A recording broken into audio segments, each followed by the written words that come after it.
Sosok Thalita Pavita, wanita dalam video prank ngomong kedekatan yang viral, kini buat klarifikasi.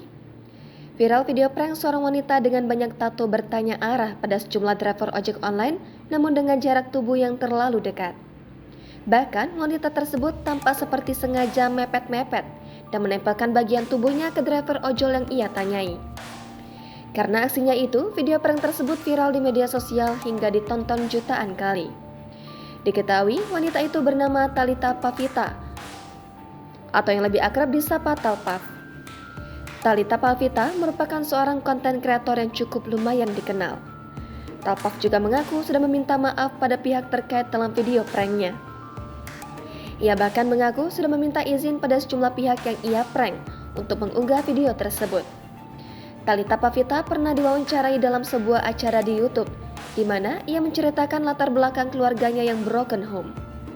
Dalam acara tersebut, Talpav juga mengungkapkan bahwa dirinya adalah seorang pengidap borderline personality disorder. Karena penyakit tersebut, Talpav pun harus menemui psikiater untuk pengobatan dan pemulihan dari masalah kesehatan mental. Video prank yang dinilai menjurus ke arah pelecehan seksual tersebut saat ini sudah dilihat lebih dari 2 juta pengguna TikTok. Talpav menuturkan dalam video tersebut ia hanya bermaksud untuk mendekatkan wajahnya ke telinga orang yang diprank.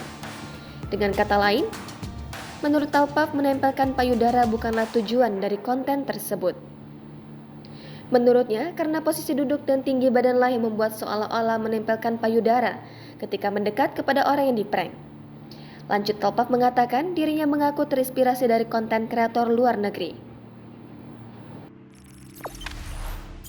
Jangan lupa subscribe, share, komen, dan like ya.